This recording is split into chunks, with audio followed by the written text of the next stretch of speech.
राधे राधे, जय माता की भक्तों।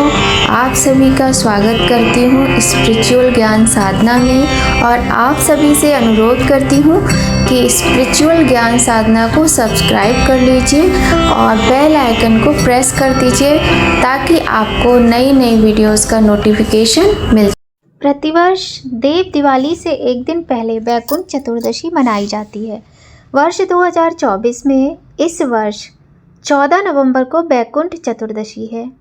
जय माता की राधे राधे भक्तों, कैसे हैं आप सभी लोग? आशा करते हैं सभी लोग बहुत अच्छे होंगे। बताने के लिए कमेंट में जय माता की राधे राधे अवश्य ही लिखिएगा। तो भक्तों, आज की वीडियो में हम बात करेंगे वैकुंठ चतुर्दशी के विषय में। इस साल 14 नवंबर को वैकुंठ चतुर्दशी है। यह दिन भगवान विष्णु और शिव जी के पूजा के लिए समर्पित माना जाता है। इस दिन भी दीपदान की महिमा अपरंपार है, अतुलनीय है। हिंदू धर्म में हर साल कार्तिक माह के शुक्ल पक्ष की चतुर्दशी तिथि को वैकुंठ चतुर्दशी मनाई जाती है और भगवान भोलेनाथ, भगवान विष्णु की पूजा अर्चना तरह तरह से की जाती है। धार्मिक मान्यताओं के अनुसार वैकुंठ चतुर्दशी के दिन विष्णु जी और शिव जी की पूजा करने से साधक को स्वर्ग की प्राप्ति होती है। अंत के समय में भगवान विष्णु के धाम वैकुंठ में स्थान मिलता है और इस दिन दान पुण्य के कार्यों से 10 यज्ञों के समान पुण्य फल की प्राप्ति होती है। वैकुंठ चतुर्दशी मात्र एक ऐसा दिन है जब शिव जी को तुलसी और विष्णु भगवान को बिल्वपत्र अर्पित किया जाता है। तो चलिए जान लेते हैं वैकुंठ चतुर्दशी की सही तिथि, शुभ मुहूर्त और महत्व के विषय में। पंचांग के अनुसार कार्तिक माह शुक्ल पक्ष की चतुर्दशी तिथि का आरंभ 14 नवंबर को सुबह 9:43 पर हो रहा है। अगले दिन 15 नवंबर 2024 को शाम 6:19 पर यह तिथि समाप्त होगी। तो 14 नवंबर को वैकुंठ चतुर्दशी मनाई जाएगी। इस साल 3 शुभ योगों के साथ वैकुंठ चतुर्दशी मनाई जाएगी। इस दिन सिद्धि योग, सर्वार्थ सिद्धि योग और रवि योग का निर्माण हो रहा है और इन 3 शुभ योगों में आप वैकुंठ चतुर्दशी का मना सकते हैं। वैकुंठ चतुर्दशी के दिन भगवान विष्णु, भगवान भोलेनाथ की पूजा अर्चना की जाती है। इस दिन भगवद गीता और श्री सूक्त का पाठ किया जाता है। मान्यता है भगवान विष्णु के मंत्र और स्तोत्र का पाठ करने से साधक को वैकुंठ धाम की प्राप्ति होती है। यह भी माना जाता है कि इस दिन विष्णु भगवान जी कमल के फूल से पूजा करने पर प्रसन्न होते हैं और भक्तों को अपना आशीर्वाद देते हैं। तो अगर हो सके संभव तो आप भी इस दिन भगवान विष्णु को कमल के पुष्प अवश्य ही चढ़ाएं। वैकुंठ चतुर्दशी अपने आप में एक बहुत ही महत्वपूर्ण पर्व है और जिस दिन हम भगवान भोलेनाथ, भगवान नारायण दोनों की ही साथ में पूजा करते हैं। कार्तिक के महीने में यह वैकुंठ चतुर्दशी का पर्व अत्यधिक महत्वपूर्ण माना गया है। माना जाता है इस दिन दोनों देवों की पूजा एक साथ करने से हमारी समस्त मनोकामनाएं पूर्ण होती हैं और पुराणों में इसे लेकर कई कथाएं भी हैं जो कि हम आपको अपनी आने वाली वीडियो में अवश्य ही सुनवाएंगे। तो अगर आप चैनल पर पहली बार आए हैं तो चैनल को सब्सक्राइब कर लीजिए, बेल आइकन को प्रेस कर दीजिए ताकि आपको महत्वपूर्ण वीडियोस का नोटिफिकेशन समय पर मिल जाए और आप सबसे पहले इन वीडियोस का लाभ उठा सकें।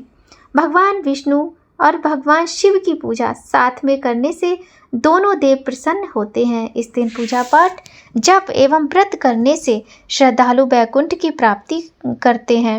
वैकुंठ चतुर्दशी की कथा पढ़ने से 14,000 पाप कर्मों का दोष मिट जाता है। चतुर्दशी के देवता शिव जी हैं। इस तिथि में भगवान शंकर की पूजा करने और व्रत रखने से मनुष्य समस्त ऐश्वर्यों को प्राप्त कर बहुत से पुत्रों एवं प्रभु धन से संपन्न हो जाता है। यह तिथि चंद्रमा ग्रह की जन्म तिथि भी है। चतुर्दशी तिथि को मूल रूप से शिवरात्रि होती है, जिसे मासिक शिवरात्रि के नाम से भी जाना जाता है। भगवान विष्णु और भगवान नारायण की पूजा करने से हमारे जीवन के अनेक कष्ट मिटते हैं और हमें भगवान की कृपा प्राप्त होती है। भगवान विष्णु की पूजा करने से पापियों के पाप धुल जाते हैं। वहीं भगवान शिव की पूजा करने से घर में सुख समृद्धि के भंडार भर जाते हैं। तो बैकुंठ चतुर्दशी की यह वीडियो आपको कैसी लगी कमेंट करके ज़रूर बताइएगा। और 14 नवंबर को बहुत सुंदर तरीके से भगवान शिव और भगवान नारायण की पूजा साथ साथ अवश्य करें। आपको बताया ना, पूरे वर्ष में एक दिन ही ऐसा होता है जिस दिन भगवान शिव को तुलसी और भगवान विष्णु को बेलपत्र अर्पित किया जाता है। अगर आप त्र्यंबकेश्वर ज्योतिर्लिंग के दर्शन करने गए हैं तो आपने देखा होगा वहाँ पर ब्रह्मा विष्णु महेश तीनों देव एक साथ हैं और तीनों देवों को तुलसी बेलपत्र चढ़ाए जाते हैं। आपको पता है, जब मैं पहली बार गई थी तो मुझे भी लगा था इतने सारी तुलसी चढ़ाई गई है शिव जी को। फिर मुझे बाद में जब वहाँ पुजारी जी ने बताया तो पता चला कि वहाँ पर ब्रह्मा विष्णु महेश तीनों देव एक साथ विराजित हैं और इसीलिए वहाँ पर तुलसी बेलपत्र एक साथ ही चढ़ाए जाते हैं। तो भक्तों, बहुत बड़ा दिन होता है बैकुंठ चतुर्दशी का। और यदि आपने पूरे कार्तिक मास कुछ भी नहीं किया है तो आप देवउठनी एकादशी से लेकर कार्तिक पूर्णिमा तक जो भी कर सकते हैं, स्नान दान दीपदान सब कुछ बहुत सुंदर तरीके से कीजिएगा। कल देवउठनी एकादशी है, इस बात को मत भूलिएगा। साथ ही भक्तों, आप 365 बाती का दिया भी जला सकते हैं, आप 108 बाती का दीपदान कर सकते हैं और आप 1 या 2 बाती लगाकर भी दीपदान कर सकते हैं। दीपदान की इस महीने में महिमा ही न्यारी है। और बैकुंठ चतुर्दशी के दिन 14 दियों का बहुत अधिक महत्व है। रात को 11 बजे से लेकर 12:30 बजे के मध्य में, इस मध्य रात्रि में 14 दियों का जलाना, दीपदान करना 14 दियों का एक अत्यंत महत्वपूर्ण कार्य है।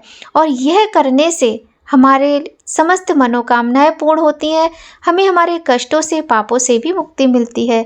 14 दिए एक साथ प्रज्वलित करें, भगवान का पूजन अर्चन करें। 1 दिया तुलसी में, 1 दिया आपके दरवाजे के मुख्य द्वार पर और 1 दिया आपका जो जल का स्रोत हो वहाँ पर, 1 रसोई घर में और बेलपत्र, केला, आंवला, शमी जो भी आपने वृक्ष रखे हो 1-1 दिया वहाँ, 1 दिया आपकी छत पर, आपके मंदिर में बचे हुए दिए। इस तरीके से आपको दीपदान करना होता है। और अगले दिन होती है देव दिवाली यानी कार्तिक पूर्णिमा। तो आप तो समझते ही हैं दिवाली का मतलब ही क्या है। तो दीपावली की वीडियो, देव दीपावली की वीडियो हम जल्द लेकर आपके समक्ष फिर से आएंगे। तब तक भक्तों, सभी लोग स्वस्थ रहिए, प्रसन्न रहिए, अपना और अपने अपनों का ख्याल रखिए। जय माता की, राधे राधे भक्तों।